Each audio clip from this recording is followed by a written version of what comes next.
देखो क्वेश्चन है JEE main 2021 17 March shift 2 का क्वेश्चन क्या है। The number of solutions of the equation sine inverse greatest integer X square plus 1/3 plus cos inverse greatest integer X square minus 2/3 equal to X square. देखो बहुत आसान method बताऊंगा। X square को T assume कर लो। अगर X square को T assume कर लिए तो इसका मतलब टी कहां से कहां तक लाई करेगा, 0 से लेकर के 1 के बीच में। ठीक है ना, ये बात क्लियर, कोई दिक्कत नहीं। ठीक है, टी के टर्म में। अब देखो इसको लिख सकते हैं ऐसे, एक्स स्क्वायर प्लस 1/3 है, इसको ऐसे लिख लें एक्स स्क्वायर माइनस 2/3, ठीक, प्लस 1।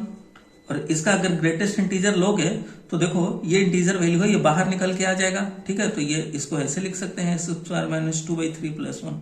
ठीक है ना, इसको यहां आप सब्सटीट्यूट कर दो तो sine inverse greatest integer T minus 2/3 plus 1, ये पूरे में ब्रैकेट है, ठीक, plus cos inverse greatest integer T minus 2/3, ठीक, plus sorry is equal to T.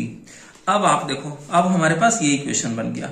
अब आप जानते हो कॉस इनवर्स कब डिफाइन होता है, -1 से 1 के बीच में। और ये ग्रेटेस्ट इंटीजर का वैल्यू है, इसका मतलब सिर्फ इंटीग्रल वैल्यू अटेन करेगा। इसका मतलब -1 या 0 या 1, यही 3 वैल्यू अटेन करेगा। ओके, अब इसको भी साइन इनवर्स है तो इसको भी आपको -1 से 1 के बीच में लाई करेगा। तो इसका भी इंटीग्रल वैल्यू कौन सा अटेन करेगा, -1 या 0 या 1। ठीक है, ये पूरा greatest integer t minus 2/3 plus 1। अब आप देखो, आप कह रहे हो t माइनस 2/3 माइनस 1 0 और 1 लाई करेगा। और ये देखो आप कह रहे हो ये पूरा का पूरा आपको क्या करेगा, -1 0 और 1।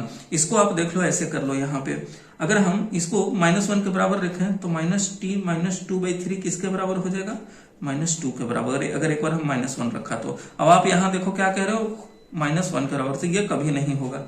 ठीक, दूसरा 0 के बराबर रखो तो ग्रेटेस्ट इंटीजर इक्वल टू -1, ये है, तो ये वैल्यूज एक्सेप्ट कर लिया मैंने।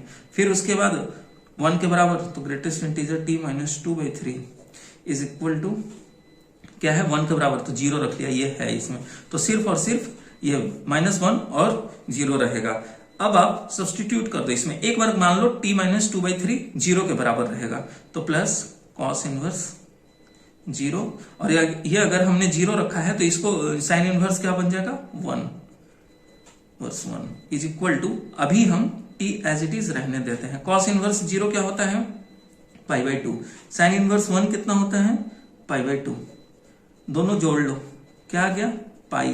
टी आपका कह रहा है पाई, आप खुद डिफाइन कर रखे हो t 1 और 0 के बीच में, पाई 3.14 होता है। इसका मतलब 0 तो होगा नहीं इसमें। अब -1 रख के देख लेते हैं। -1 रखेंगे क्या हो जाएगा, साइन इनवर्स 0 हो जाएगा, प्लस अगर हम इसे रख लें तो कॉस इनवर्स कितना हो जाएगा, -1 is equal to T. Sine inverse 0 0, cos inverse -1 pi, तो t इक्वल टू कितना आ गया, पाई। आप खुद देखो, कह रहे हो कि t 0 और 1 के बीच में लाई करेगा, इसका मतलब ये भी नहीं। तो कितने सॉल्यूशन, कोई भी सॉल्यूशन नहीं। तो इसका करेक्ट ऑप्शन कौन सा हुआ, बी, नो सॉल्यूशन। इसका कोई भी रियल सॉल्यूशन एग्जिस्ट नहीं करेगा। तो इस कदर इसको एनालिसिस से करना था, बहुत आसान तरीके से बताया।